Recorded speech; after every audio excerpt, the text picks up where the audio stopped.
She remembered how she had come up the mountain the day before and left old Ursula, who was always shivering with cold and sat near the stove all day.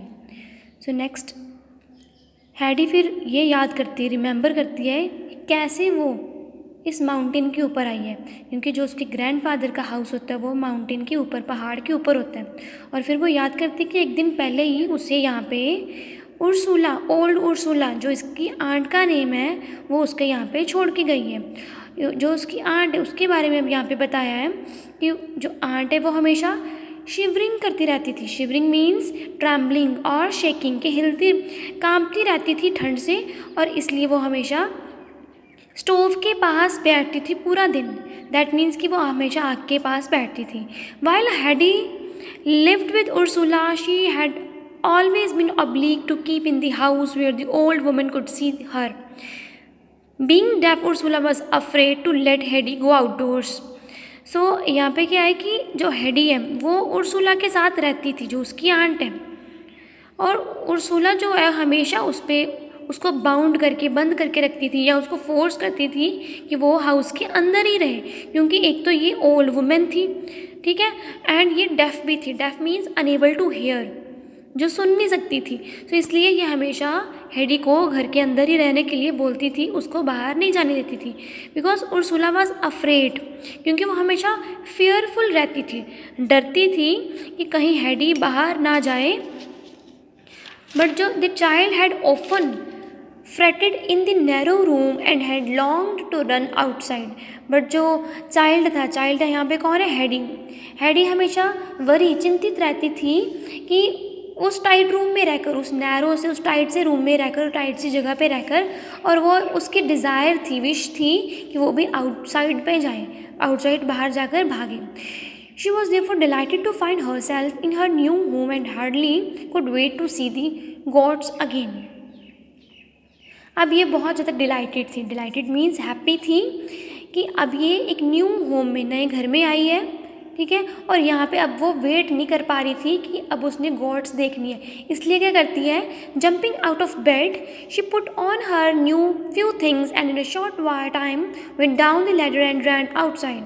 Peter was already there with his flock waiting for Sachwanli and Barley, whom the grandfather was just bringing to join the other gods. So ये फटाफट से jump करती है अपने bed से और कुछ चीज़ों को पहनती है, और थोड़े समय में जल्दी से ही नीचे चली जाती है लैडर के थ्रू। लैडर मीन्स सीढ़ी, सीढ़ी के थ्रू नीचे चली जाती है और बाहर जाकर भागती है। और वहाँ पे पीटर नेम का लड़का, ये जो आप पिक्चर में शो हुआ है, दिस इज़ पीटर। पीटर जो है वो ऑलरेडी वहाँ पे अपने फ्लॉक क्या है, फ्लॉक मीन्स हर्ड, या फिर जो एनिमल्स का ग्रुप है वो उनके साथ ऑलरेडी वहाँ पे खड़ा है। और सचवानली एंड बार्ली, ये नेम्स है 2 गॉड्स के, जिनको ग्रैंडफादर अभी अभी लेकर आए थे बाकी गॉड्स के साथ रखने के लिए। सो नेक्स्ट, ग्रैंडफादर जो है वो एक क्वेश्चन पुट करते हैं हेडी से, do you want to go with him to the pasture. So यहाँ पे हिम यूज़ हुआ है पीटर के लिए, और जो यहाँ पे ग्रैंडफादर पूछते हैं हेडी से, क्या तुम भी जाओगे पास्चर पे।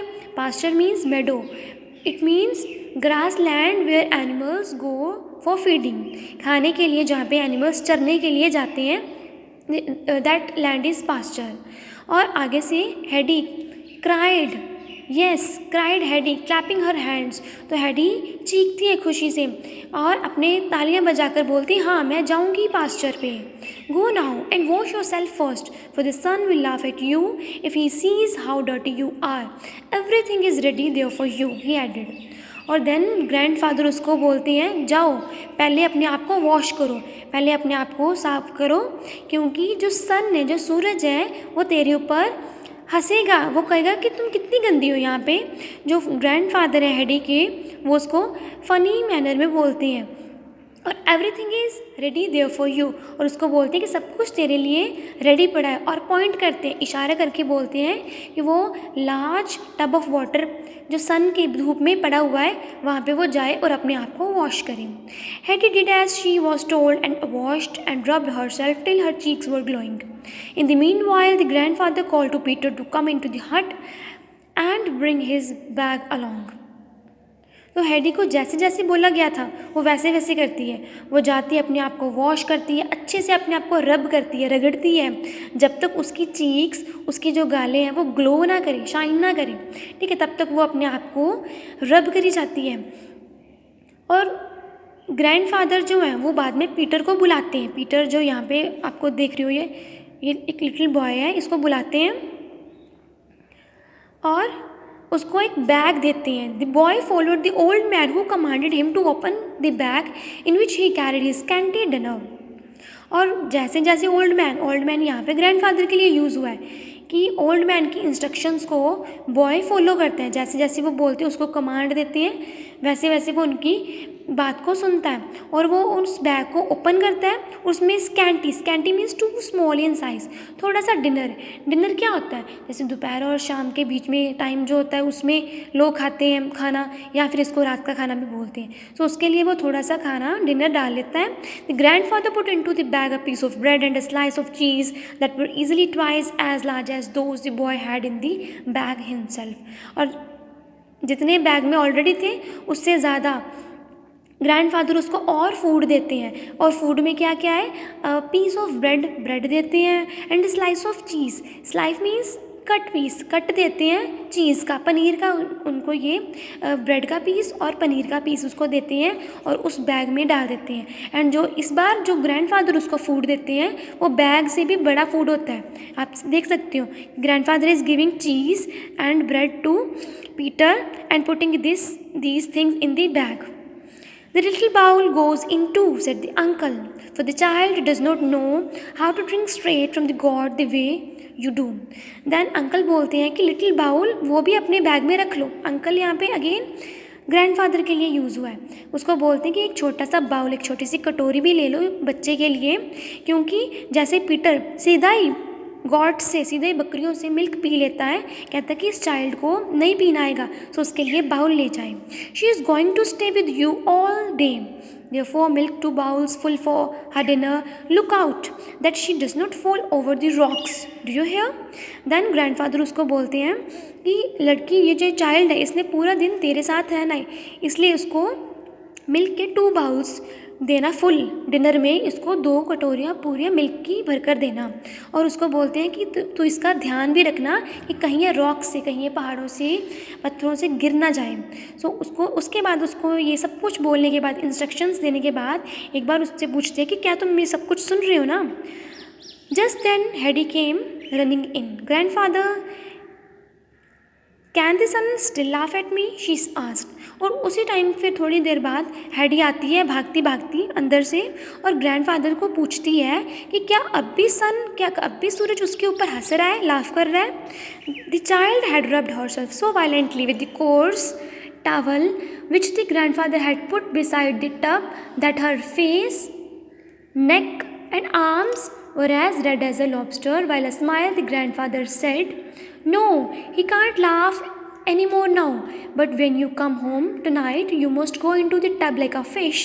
When one goes about like the gods, one gets dirty feet. Be off." देन ग्रैंडफादर देखते हैं कि उस चाइल्ड ने अपने आप को बहुत ज़्यादा रब किया होता है, वायलेंटली मीन्स स्ट्रांगली या फोर्सफुली, बड़ा ज़्यादा उसने, बच्चे ने अपने आप को, हेडी ने रगड़ा होता है एक रफ से टावल से, सो दैट उसकी चीक्स जो हैं, उसका नेक, उसका फेस, आर्म्स, ये सब शाइन करे, बट ये सब कुछ रेड हो जाते हैं, ठीक है। और फिर ग्रैंडफादर ये देखकर, उसकी तरफ देखकर स्माइल करते हैं। He can't laugh any more now, और उसको बोलते हैं नहीं, अब सन तेरे तरफ देखकर नहीं लाफ करेगा। बट उसको साथ में एक और इंस्ट्रक्शन भी दे देते हैं कि जब तुम आज रात को वापस आओगी तो डायरेक्टली उस टब में, जो लार्ज वाटर टब है, उसमें दोबारा जाना, लाइक अ फिश, एक फ़िश की तरह, एक मछली की तरह, और अपने आप को वॉश करना, क्योंकि when one goes about like the god, one gets dirty feet be off. तो उसको कहते हैं कि जब कोई बकरियों के साथ, गॉड्स के साथ बाहर जाते हैं तो उनके पैर गंदे हो जाते हैं, इसलिए तुम दोबारा से जब आज रात को आओगी वापस तो अपने आप को अगेन वॉश करना। They started merrily up the Alps. A cloudless deep blue sky looked down on them, for the wind had driven away every little cloud in the night. The fresh green mountainside was bathed in brilliant sunlight, and many more and yellow flowers had opened.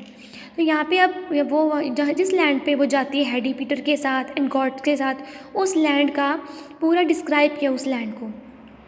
ये सब वहाँ पे जाके बड़ी merrily बड़े happy होते हैं। ठीक है, एल्प्स मीन्स क्या है, an area of green pasture on a mountain. जैसे आपको पता ही है माउंटेन पे के ऊपर ही है और पास्चर पे जा रहे हैं। पास्चर मीन्स मेडो या चरागाह, जहाँ पे एनिमल्स को चरने के लिए लेकर जाते हो। वो सब एरिया ग्रीन ग्रीन है, माउंटेन है, और वहाँ पे ये बड़े हैप्पीली मैरीली जाते हैं।